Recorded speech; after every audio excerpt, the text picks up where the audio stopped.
사도행전 22장 8절과 10절입니다.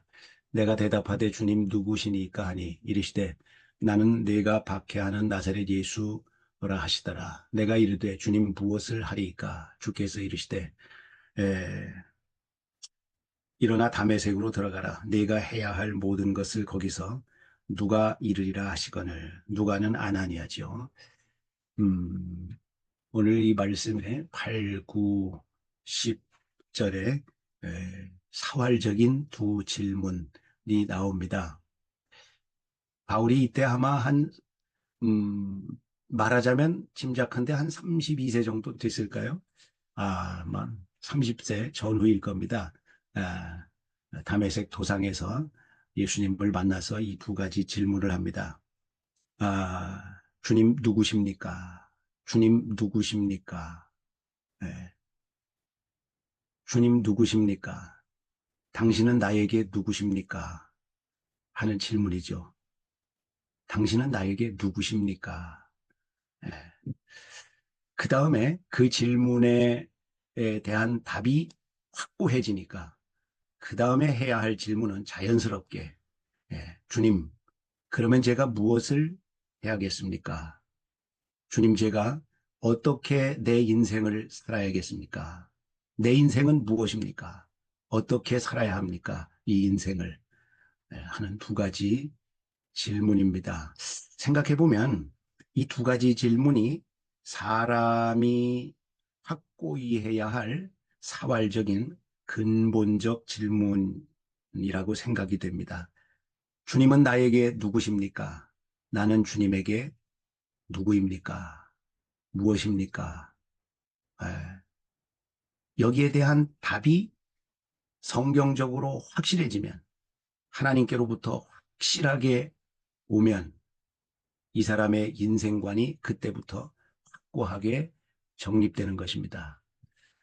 음, 주님이 나에게 누구십니까? 나는 주님에게 무엇입니까? 이 답이 분명해지면 그 다음에는 그러면 내 인생을 어떻게 살아야겠습니까? 아, 음, 아, 예수님이 이 질문에 아나니아를 통해서 답변을 해주시죠. 이 두 질문에 대한 답을 찾아가는 것이 사실 사람들의 전 인생일 것입니다. 음, 주님은 누굽니까? 나는 무엇입니까? 내 인생은 무엇입니까? 내 인생을 어떻게 살아야 합니까? 인간이란 무엇입니까? 나라는 인간이란 무엇입니까? 나라는 인간이 살아가는 인생이란 무엇입니까? 이게 모든 철학의 근본적인 시작 질문이고 마지막 질문이지 않습니까? 어떤 질문자들은 사실 어릴 때부터 이 질문을 하고 평생 여기에 대한 답을 얻지 못해서 그렇게 방황하지 않습니까? 우리가 아는 이어령이라는 그분의 그 글을 보면은 아마 대여섯 살 때, 유치원 나이 때에부터 이러한 그러한 직관적인 빛이 그분에게 들어온 것 같아요. 그런데 그분이 70여 세가 넘어가지고 회심하지 않았습니까? 그러니까 그 70여 년 동안 이분은 방황한 거예요. 당신은 누구십니까? 아가 때부터 그의 영혼에 부딪혀 온 그 주님, 당신은 누구십니까? 나는 무엇입니까? 나라는 인간은 뭡니까? 나라는 인간이 살아가는 인생인 그건 뭡니까? 인생이 뭡니까? 어떻게 살아야 됩니까? 이어령 씨 같은 경우에 한 70년 동안 이 두 질문이 머리에 맴돌았는데 하나님은 계속해서 말씀하시는데 그것을 거절하고 그래서 인생의 70년을 방황하고 사셨죠. 어, 늙음하게 회심하고 이 답을 분명히 붙잡았습니다. 이 두 질문이 사활적인 질문이고 여기에 대한 답을 어릴 때에 분명하게 예, 붙들게 하는 것, 그것이 우리 어른 된 사람들의 과제입니다. 예수님은 12살 때에, 우리 나이로 13, 14살 때죠. 12살 때에 성인식을 하는데 그 사람들은 그때 부모님과 함께 그래서 그 성전에 올라가셨죠. 거기에서 그 랍비들과 함께 이렇게 대화를 하시는데 그 다음에 또 부모님이 이제 찾으러 오셔가지고 넌 왜 여기 있느냐? 이렇게 할 때 예수님이 거기에 대해서 답변하신 내용을 보면 이 두 질문에 대한 답이 12살 어린이에게 확고한 것을 알 수가 있습니다. 그래서 사람 예수 그리스도는 12살 되기 이전에 예, 인생관이 분명하게 정해진 거예요. 인생 철학이 확고하게 수립이 된 거예요. 신앙적으로 분명하게 정립이 된 겁니다.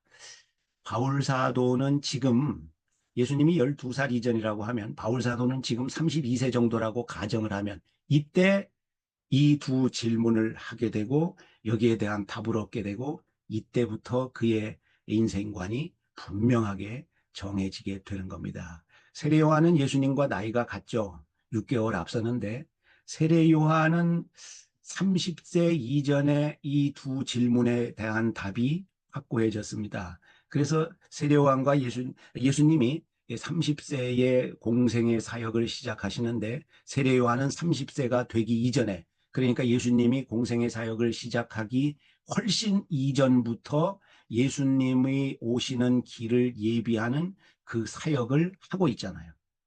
그러니까 이 세례 요한은 30세 이전에 인생 철학, 인생의 그 사활적인 질문에 대한 그 답이 성경적으로 확고하게 정립이 됐습니다. 흔들리지 아니하고 일생 그 길을 갔죠. 바울 사도도 흔들리지 아니하고 일생 그때 얻은 그 답에 준해서 인생을 살았죠. 예수님도 12살 이전에 확고하게 자리 잡은 그 답을 가지고 흔들리지 아니하고 20년 이상 사셨죠.